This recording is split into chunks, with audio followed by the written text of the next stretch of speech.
in order to get to a conversation where we rationally and logically decide how to regulate cannabis at the federal level, we have to demonstrate power to the people who don't want that to happen. And what we feel like we're doing in the hemp industry is demonstrating that we have a $28.4 billion industry, and you can't put it back in a bottle. And once they come to terms with that, then we're in a position to have a rational conversation with them about a one-plant solution.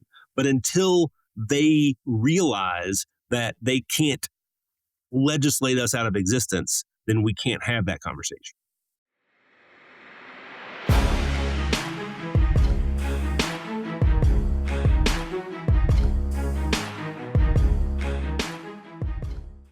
What's up, everyone? Welcome back to episode of The Dime. I'm Brian Fields. With me, as always, is Kellen Finney. And this week, we got a very special guest, Jim Higdon. Jim, thanks for taking time. How are you doing today? Thanks for having me back. Doing all right. Excited to dive in. Kellen, how are you doing? Doing really well. Grateful to talk to Jim again. How are you, Brian? Yeah, I'm stoked. There's a lot we need to unpack and understand because every day that goes by is another day that I don't understand how to make sense of this industry. Maybe it's two industries, maybe it's one, maybe it's three. Who knows? And nobody better than kind of have Jim help kind of break it all down. So, Jim, we're going to skip all like the how you find your way back to space. And maybe you can just kind of recap us today. The fight to save hemp at the federal level. Is it still in progress? Are we catastrophic? Where are we today?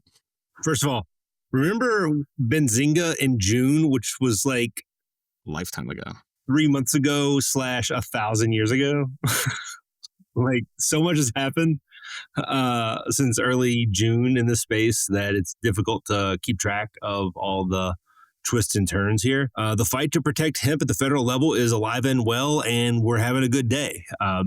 It's been a roller coaster. There's been lots of ups and downs here. But today, Friday, we've published a bipartisan pro-hemp letter signed by 27 members of Congress from 13 states, members of both parties, about evenly split, demanding that the anti-Harris language to zero out all THC and hemp products be removed from the ag appropriations bill. So, sitting here on the Friday before a deadline for government funding, we could be headed for a shutdown. We could be headed for a brinkmanship, late hour CR, continuing resolution to keep the government open. And then we're looking at a conference committee for a couple of appropriations bills, including agricultural appropriations, that could include this measure. And so it's important for us to get the word out and to establish a strong coalition going ahead into a behind closed doors conference committee where the future of the hemp industry might be decided. Is the timing important right before the shutdown? Is that important? And then how to have two parties come together to then ask Andy Harris to remove it, who obviously is on one of the two parties. How does that conversation happen? Why are people willing to go against their parties in this specific example? Okay, so it's important to get the news out before the shutdown, just because the news of the shutdown will suck all the oxygen out of everything, and likely probably already has, but we want to make sure that we're in front of it as best we can and build some momentum over the weekend. And so that's why we're releasing it now, instead of, given another 24 hours to collect a few more signatures, which there definitely would have been. We could have cracked 30 for sure with a little more time. But it's important to get it out and to begin spreading the news, especially to the members of Congress that have been designated as conferees for that conference committee. We want to make sure that they understand that hemp has a robust coalition of both parties across the country that supports us. What was the other part of your question? Why are they willing to go against Andy Harris? I see. So the letter is not addressed to Andy Harris. The letter is addressed to the Speaker of the House. And the letter is addressed to the Speaker of the House because there's not supposed to be any controversial measures, sorted out in a continuing resolution. And so we want to make sure that this is understood to be controversial. And then going into the conference committee, we want to make sure that members of Congress and leadership knows that we don't want this being done behind closed doors in a conference committee.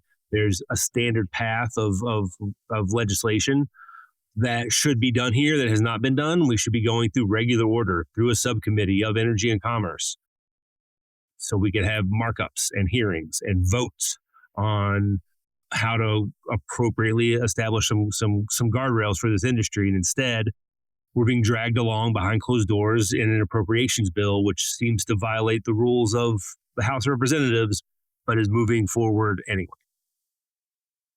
The letter that you shared with us, right? I want to make sure that it's super clear. The hemp industry remains united behind a framework that restricts the sale and possession of hemp products to adults 21 years and older. Makes total sense.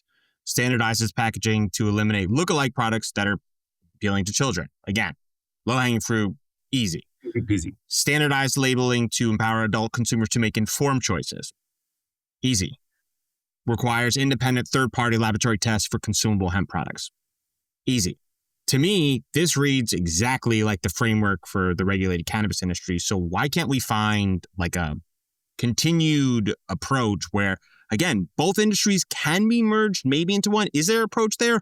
I mean, because the way it's written, it feels exactly like that. Am I missing something? No, you're not missing anything at all. In fact, the text of this letter was written before the Texas governor's executive order along these lines, but the follows to a T how Governor Abbott decided to regulate hemp products in Texas. Age gating, regulatory standards, label standards, testing standards, just to make sure safe products are getting into the hands of adults only. And so, yes, there's a path forward towards a one plant solution, and that requires getting the rest of the plant descheduled, because you can't have a one plant solution ahead of descheduling. Because right now, hemp is descheduled, which is its strong suit, but at a low potency threshold, which is its weak suit. And full strength marijuana does not have a potency restriction, but does have federal restrictions. And so, like, we're kind of each got part of the animal, and we're trying to get the whole thing. So it's going to require descheduling for all cannabis, and then of course there's a one plant solution on the other side of that. Sure. And the reason I ask that is because, like, this framework, though, it's one step in the right direction for the hemp industry. I mean, essentially, it's the regulated cannabis industry with interstate commerce, but it doesn't overall get us to where we really want to go, which is a one-pan solution. So why not then just approach the politicians and say, hey, deschedule, let's have a one-plant solution? Isn't that the better approach, or does it have to be we got to hit a few singles before we can get to home base? I mean, we're all on the same page here what the ultimate goal is, but you have to realize what the playing field is like in order to play the game, and you can't just go onto the playing field and say, "Hey guys, let's do this way," because that's not how the game gets played. And the gatekeepers of the committees that we have to get through are not always our friends. And so, until some of these people get redistricted out of seats, or lose an election, or die in office, it's going to be difficult to get it done. We're losing Mitch McConnell at the end of next year. That's good news for us. And Andy Harris might get redistricted out of his seat in Maryland if Maryland, does redistricting to counteract Texas. So there's, hope in the future for a better playing field for a one plant solution, because we might have better players on the field. But that's what it's going to require in order to move through the mechanics of Congress through the committee process, which is kind of a brutal, slow, long process.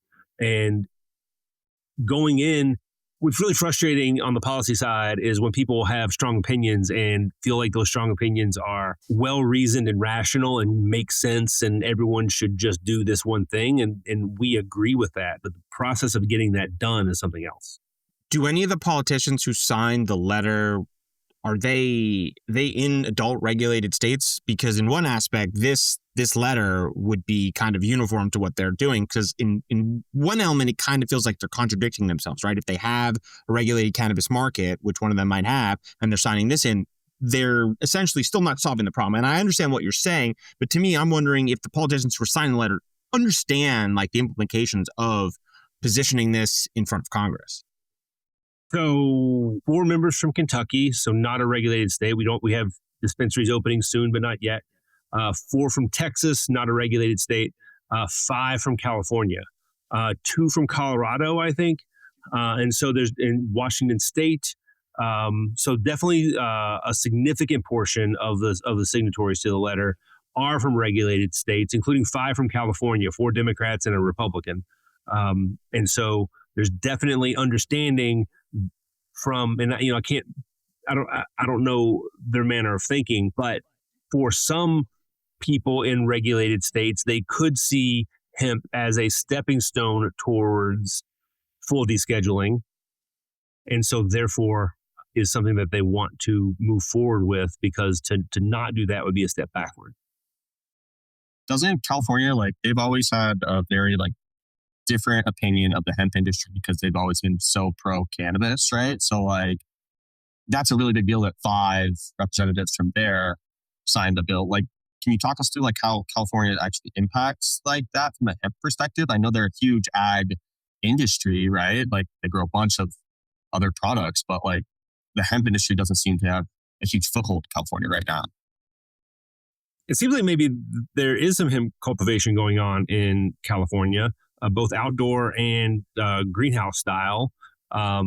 Seems like some legacy cannabis operators have turned to growing hemp flower in California, especially some in cannabis confectionery companies, gummy companies, edible companies are making hemp edibles and also beverages. The California beverage brands straddling the line, some, 1 foot in the regulated space, 1 foot in the hemp space. So on a business side, I think there is some diversification in the California market into the hemp side. Ted Lieu from Los Angeles is one of the signatories to the letter.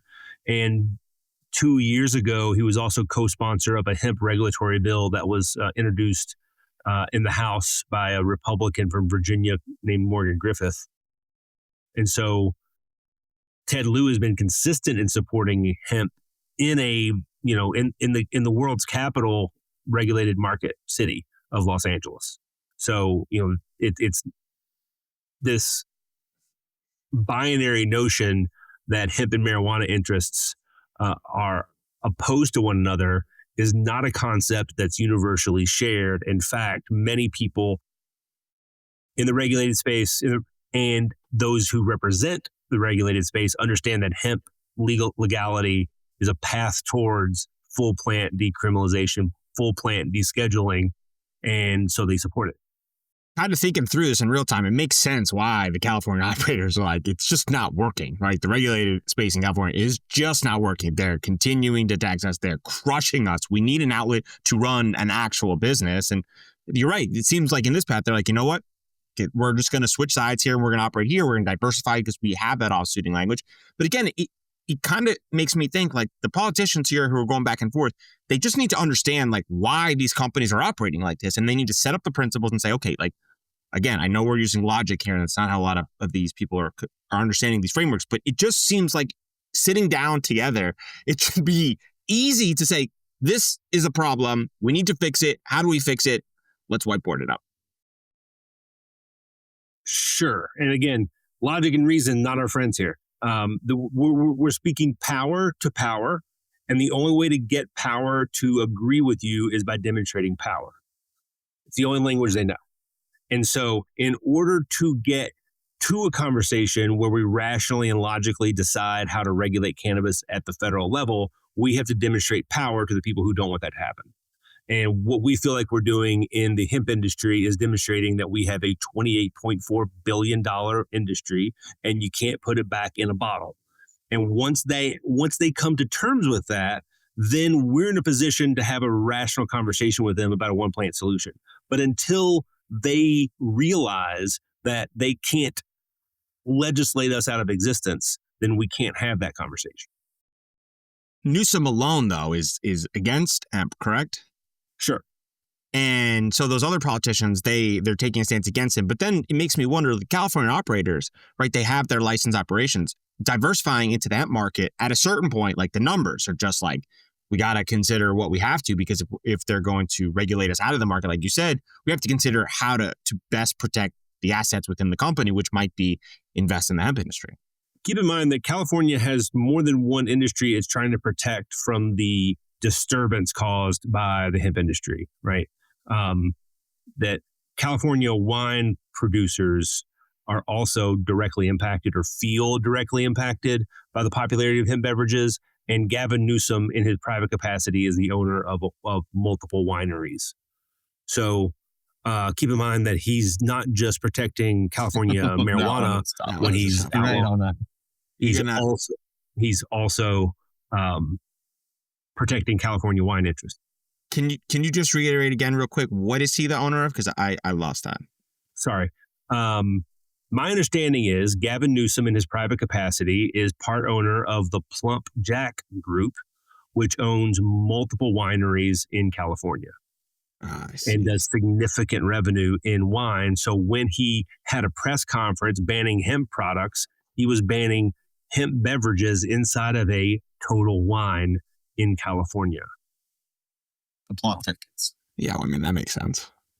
So it's not just regulated marijuana in California that we have this problem with. And I understand this wine angle because we're here in Kentucky where we're getting the same kind of pushback from the bourbon industry. And then, we get to Missouri and Wisconsin, we got the same sort of issue with corporate beer producers. I mean, to me, it's wild because like to be a farmer that is like reliant on a single crop is like very dangerous. You know what I mean? And so like having the ability to have multiple different crops should be a no-brainer for all of these farmers involved. You know what I mean? Like, why can't they just now also have a hemp beverage in Gavin Newsom's portfolio instead? He has to get aggressive towards becoming anti. You know what I mean? It's wild to me that I guess it's too logical. Like, the way I understand this, and this might be rude, but the only way I can understand the very negative emotional reaction that we're getting from manufacturers of beer, wine, and spirits is that they're going through the stages of grief. And they are in denial and anger, not yet into negotiation and acceptance. And because they're in denial and anger, we're just getting full-blown rage. And they want to shut it down. And until we can convince them that they can't do that, that's where they're going to be. And so that's just the world we live in. Just to be clear, I'm just going to play a scenario out. It's like the liquor calls up their lobbyist and says, hey, like our sales are down. I pay you a ton of money. Kill this industry because I want people drinking again. I mean, I don't know that it's quite like that, but yeah. I mean, that's like we, the spirits manufacturing industry, have been in business and, hosting fundraisers for politicians for 95 years. And in the last 5, business has been going in the opposite direction. We want our taxes lowered. You can't lower our taxes, but how about you step on this upstart competition for us because they're a pain in our ass? I mean, logical and makes a ton of sense. But then the other thing you said, which is like, this is the opportunity where they could be first mover advantage, put gasoline on the fire. Say, okay, like we're going to dive headfirst into space. We've got the resources. We've got the distribution angle. We know how to do this. We can expand our product demographic and say, okay, like let's sell it up to 35 are drinking less and less. We can bring in another asset into the portfolio and we can diversify out, because if alcohol continues on this trajectory, we want to make sure we're in front of these consumers. And we already know these consumers like sports and they like alcohol. So here's an alternative instead. I'll add another wrinkle to this that'll further frustrate you. All major manufacturing of spirits is basically international corporations, large holding companies. So Bacardi, Diageo, Constellation Brands, Beam Suntory. So Diageo is based in France, and the word is that the Europeans are a step behind us on this, and they're shy, skittish of cannabinoids in their portfolio. The Japanese, who own all of the Beam portfolio in Kentucky, including Maker's Mark, the former CEO of Suntory resigned suddenly like a month ago because police in Japan raided his house and found CBD products that contain THC in them. And in Japan, THC possession is still punishable by like 7 years in prison. We have a long way to go. My first thought was like, I'm just grateful it's not death, right? Because I feel like we've seen that in a country recently where that could be punishable by death. And I could be wrong on that, but those are the headlines where you're just like, you want to shake your head, but you're right. And then maybe then there's opportunities here. Like, this is where I go back to like the president and wonders, like, if he wants to have U.S. manufacturing, right? If he wants to bring back onshoring, isn't this an opportunity where he can help the farmers? He can help the Americans. He can incentivize some company to spin up U.S. manufacturing, and maybe not the way most of the public envisions it, but one that could make sense here that we can do efficiently. Here you go again, applying logic to a situation that doesn't warrant it.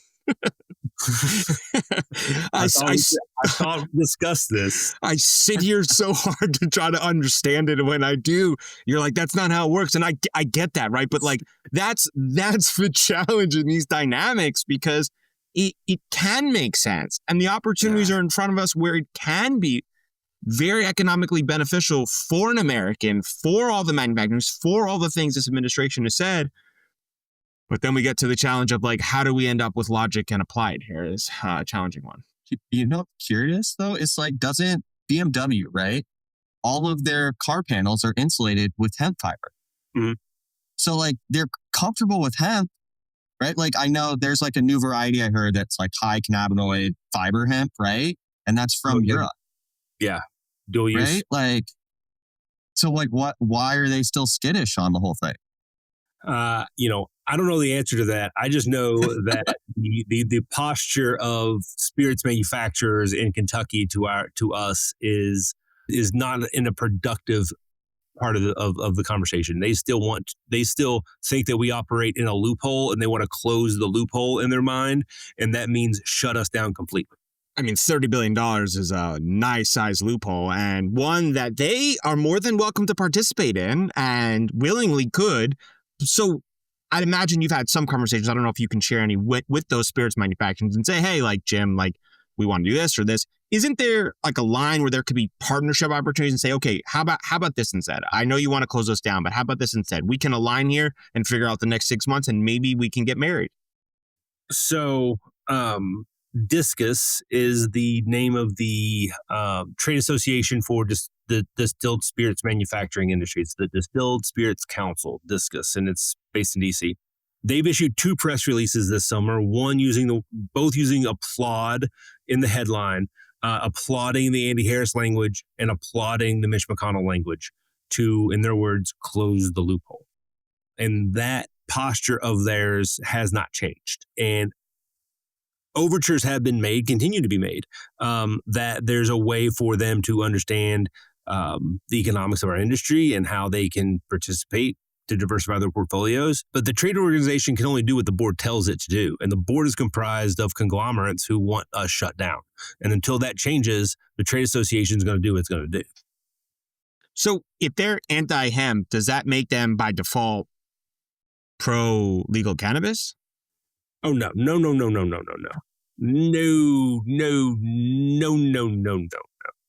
Like, again, no. I thought it was like enemy of my enemy is my friend. No, they hate it worse. They see hemp and the marijuana industries as 2 parts of a whole, not 2 different things.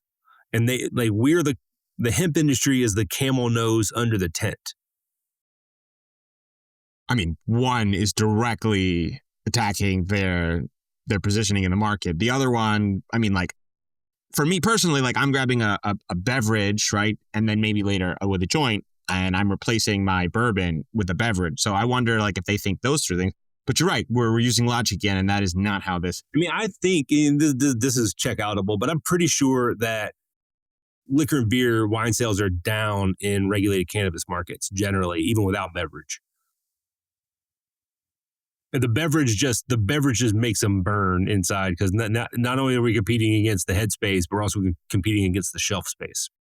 Sure. And the more that are aware that there is a replacement opportunity, because it's kind of what it is, right? If you're gonna reach for a beverage, you can either grab a spirits or a THC beverage. It's probably frightening for them, recognizing that is happening and probably growing at an exponential level with minimal resources behind it, right? There's very, very little marketing. There's fragmented like investment opportunities. Like there's these small companies that are growing very, very fast. But in actuality, like none of them have the resources like a Budweiser or like a bourbon. Yeah. I mean, the marketplace is speaking fast. And they know they can't compete in the marketplace, which is why they've gone to the government to try to shut it down. So just going to assume, right, one of these companies is going to think logically and be like, okay, we've tried to shut it down. We'll continue to try to shut it down. But simultaneously to that, we have to look to figure out which one of these we want to bring into our portfolio, into the house of brands. Do you think those conversations are happening now, or do you think they're like still headstrong, like we as a unified spirits front are completely going to shun her out? Because eventually someone's going to crack and be like, hey, $30 billion is nothing to sleep on. Our demographic is moving to this direction. It's better to be with the curve than behind it, so we could be first movers advantage. Yeah, I mean, those conversations can't happen fast enough. And to the extent that they're happening now, they seem very, very introductory and not high level, like low level. What do you mean between the high level and low level? What does that mean? Well, it's not executive to executive. It's like, some business development people sniffing around. Got it. Must be hard to put a multiple on a valuation for a company that, one, you don't think it could exist in potentially 6 months if you get like the rulings that you want, and then say, okay, well, how do we even multiply this out? Because they're growing exponentially to eventually it has to cap out, right? There has to be a total addressable market that I'm sure is so high if we just ran the numbers, it's just like almost unbearable to put the numbers out there, because I mean, I'd assume your team's modeled it out, but it has to be disgusting to think about what the total potential size could actually be. Right, and there's no way to get a fair valuation under the current pressure, right? The only valuation one would get would be predatory, and so there's no point in even contemplating that. Like the only answer is to break through this wall and win, and then on the other side of it, we can have conversations about valuation. But there's no opportunity to have a real conversation about valuation in the current scenario. So we got an update on California. Talk to us what happened in Texas, where we currently are, and what do you expect to happen? Sure. Just to put a bow on California, 2 bills passed in California that we don't like, AB 8 and SB 378. AB 8 will take 3 years to implement. SB 378 is an anti-direct-to-consumer bill. It's supposed to be implemented in July of next year. And so both of those seem to be violations of everyone's constitutional rights. And we're at this moment asking Governor Newsom for a veto, which seems very unlikely. And then on the other side of that, we'll have to contemplate our choices. Why no direct to consumer? Because it's perceived as competitive to brick and mortar dispensaries in California by their unionized workers. Even though we have data to show that our customers in California are far away from dispensaries. They're not in San Francisco or Los Angeles. They're in outer suburbs and rural areas that do not have access to dispensaries. And they're ordering edibles and sleep gummies that aren't for sale in dispensaries, but that is not the concern of the unionized workers who represent the workers in dispensaries. They just want to shut us down. But it's no logic. I forgot. yeah, guys. What are you about to apply some logic, Kellen? I mean, like I've just he's slaughtering me with the logic comeback. A lot of other things that you can. I'm trying to untake my logic out. Just say it. Right. I mean, people are like things delivered to their house. Let's just not let them do the beverages, and that'll show them. Right. A ban on direct-to-consumer sales is a ban on the 21st century. If we're talking about a one-plant solution, a one-plant solution has to be conceived of consumer first, or else it won't work, which has got to mandate home grow to a certain degree. Even though nobody in business wants to think about home grow, you got to have home grow in a consumer first, one-plant solution, because you can't have a one-plant solution but make home grow illegal. It just doesn't make sense. And if you're going to have home grow, then you're going to have also direct-to-consumer sales, because also this is how people expect to have their shit delivered to their door. And a prohibition on D2C sales is just, trying to shove us back into the last century, and nobody wants to go there. What about they're going to wine clubs? Amazon?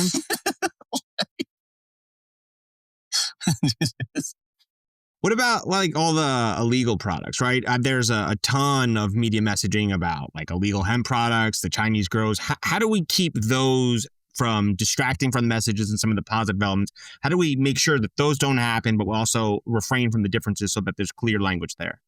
Sure. Cornbread hemp, we don't deal in vape or smokable products at all. So finding regulatory solutions to preventing like Chinese vape imports of dubious origin and dubious, ingredients is important, but I don't have a working solution there because I don't have any sort of, policy knowledge or manufacturing knowledge of that sector. Do understand that's an issue.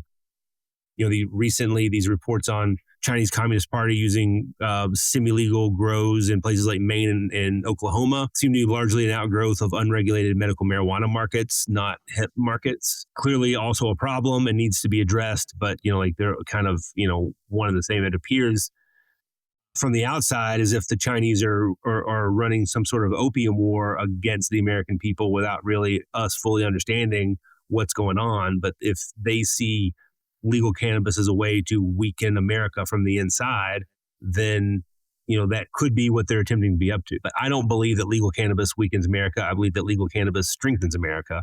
But that's just a different way of, seeing the world.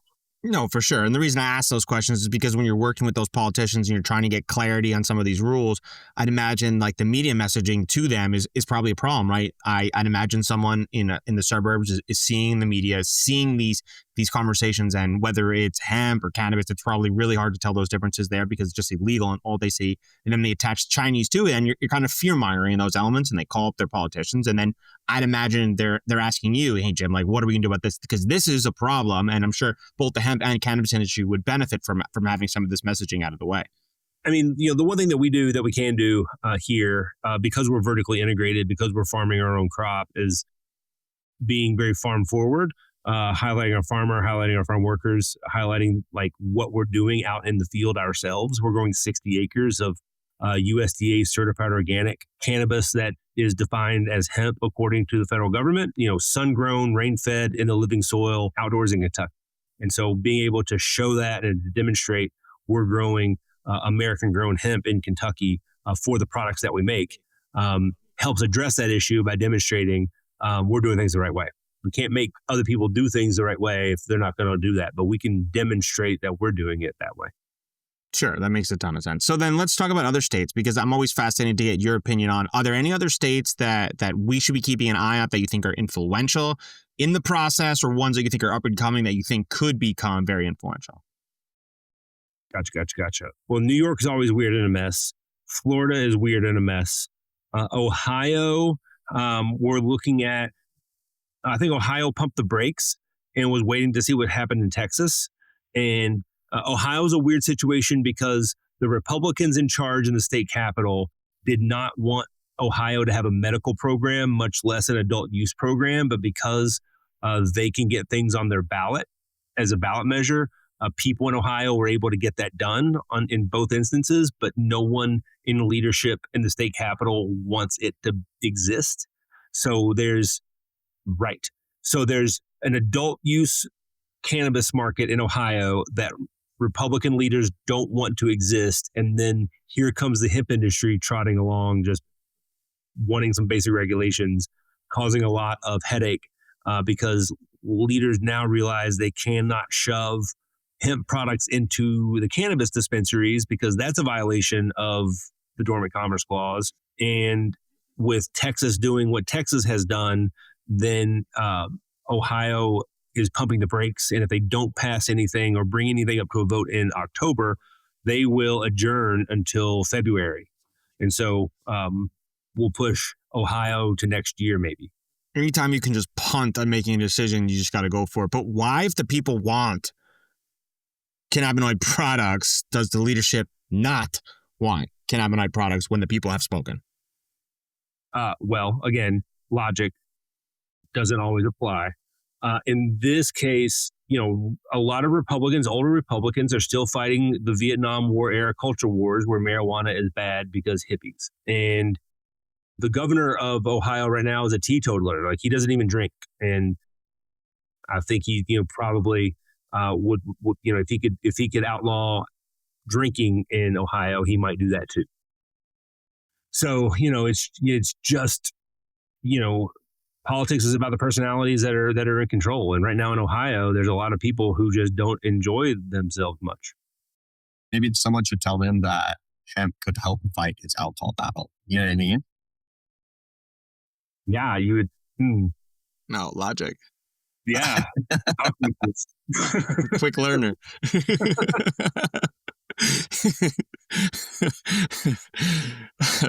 All right. So what about Texas? Because I can be totally honest, I try to follow it, but it's very difficult to understand the different sides. Can you tell us what the current status is, just in case others out there are like me?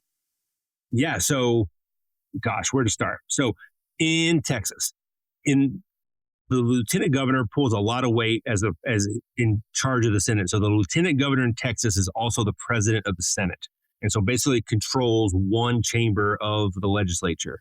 And Dan Patrick, is kind of apparently a son of a bitch and is controlling the Senate in a way that seems abusive and forced this hemp prohibition, THC prohibition, through the Texas Senate. Meanwhile, in the Texas House, they were passing and deliberating on a reasonable and good regulatory bill that made a lot of sense. Wasn't perfect, things in it that we didn't care for, but was a thoughtful regulatory approach to the hemp market in the biggest state in the union without a marijuana program, right? So the only access for the millions of veterans who live in Texas to any sort of cannabinoid product is through hemp and not through regulated cannabis, because regulated cannabis does not exist in Texas. But before they could get this regulatory bill passed through the House, the lieutenant governor hopped over onto the House side and forced the prohibition bill through the House over to the governor's desk. And the governor, after seeing polling from Trump's pollster, Tony Fabrizio, that it was an 80-20 issue in favor of hemp in Texas, vetoed the prohibition bill, kicked it to the special session. And then the special session came around and it was this redistricting thing. And all the Democrats in Texas left town to slow roll to prevent the redistricting plan from happening. They finally eventually came back. A second special session happened and Texas got their redistricting plan done, but there wasn't enough time in the session to deal with hemp. And so the second special session in Texas ended with no hemp bill. And then after that, the governor issued an executive order saying, okay, 21 plus age gating, we're going to do some label and testing standards. Those testing standards may eliminate the THCA flower market, maybe it won't, but everything else is going to continue in Texas under a regulated 21 and over approach through executive authority without passing any bill. And there will not be another legislative session in Texas for another 2 years. So there's not a session next year. And so it's like a 90-yard punt. But like with some basics, right? I mean, we're talking about like you got to just get the framework down, and at least we were able to get some of those elements up, which probably are just low hanging fruit. Right. Basics, low hanging fruit, but absolutely necessary, especially with all the attention being drawn to it, because if they didn't do that and it happened, it would have been bonkers and bananas in a counterproductive, negative way. It's a problem. So then how does this all circle back towards rescheduling, right? Does rescheduling hinder some of the progress you're doing? Does it help alleviate some of these gaps? Because in one element, it feels like rescheduling doesn't really help the hemp industry as much as it could, and more of the same of what we're currently operating in might be more beneficial for you. So in that example, would rescheduling be good for you in the hemp industry or not? I mean, rescheduling is the hemp industry would be agnostic to rescheduling in a straightforward sense, because it's not going to impact our business at all. What it will do, as you know, is provide a huge tax relief to operators inside the regulated marijuana space, give them a break, and maybe some of those folks who are upset with us once getting the tax break relief from rescheduling with 280E gone, maybe less hostile to us, and then therefore rescheduling is good for us in an indirect way, but in a direct way, it doesn't really affect us at all. And nothing really affects us until we get to a descheduling conversation where we can begin having a one plant conversation. Which we're hoping for is rescheduling is a stepping stone to eventual descheduling. I mean, ideally, yeah. But given the fact that we don't operate with logic and all of our friends on the outside want to kill us every moment they can, they probably don't want either of these stepping blocks to occur. It's important to know the only way to think about this is how to speak power to power in a way that demonstrates power in a nonviolent way that still communicates demand for respect and attention. This is the path forward, and the hemp industry is doing that by demonstrating that we have friends in every corner of America, and our industry is at a market size now where you can't put it back in the bottle. And that means they have to come to us and figure out how to regulate us appropriately and not just try to wipe us off the table. And it's unfortunate that full strength cannabis has not been able to achieve a same leverage point regarding the rescheduling conversation, but the president is only going to do it when he decides that he wants to do it and not before. And we've all heard enough rumors about when that's going to happen and why, enough to know that the next rumor doesn't mean anything until it happens. A few weeks means a few weeks, could mean a few more weeks, could mean anything. And you're right, at this point now, like being optimistic, it's hard to be because like until it actually happens, optimism is kind of a fleeting feeling. What are we going to talk about though after it happens? You know what I mean? Descheduling. There'll be plenty to talk about. The challenge is that a lot of people are just burning their credibility, like clinging to this notion that one person is going to do one thing that's going to make their lives better. And, so far that hasn't happened yet. Slightly switching gears, the sponsorship with the Louisville Athletics. Talk to us about, how did that come about? Well, we've been talking, my business partner is my cousin, Eric Zipperly. He's our CEO. And he's been having these discussions with a number of athletic organizations in state and elsewhere. And we just say that some of those did not work out and this U of L partnership did. The University of Louisville had the nerve to pull the trigger on it when other people were finding reasons to say no. Can you just set it up a little more, because I didn't do a good job of explaining what that is in case people weren't knowing what that partnership is. So Cornbread Hemp has what we think is the first ever sponsorship of a Division I college athletics program with a THC seltzer. And so we have in-stadium advertising for our Cornbread THC seltzer at University of Louisville football, volleyball, and men's and women's basketball through this season. It's a 3-year deal. And, in our efforts to normalize the product, to mainstream the industry, nothing is doing, as good a job as in-arena advertising that you can see on television. Can people get the products in the stadium? No, because Kentucky legislature has banned on-premise sales of THC beverages this past session.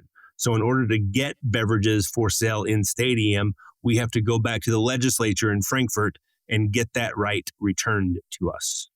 So are there creative ideas like to try to like leverage that partnership just in a surrounding area? Because maybe you can't do it on the premise, but maybe right off that could be a really enticing way. Like maybe you could do a tailgate party and just That's have what I was saying. Tailgate party.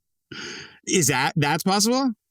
I mean, it seems possible. I think the positioning there is the best, right? From a marketing standpoint, you talk about how to reinforce messaging, how to put the branding in front of someone, especially from a consumer that we just talked about is replacing alcohol for a secondary product or a newer product.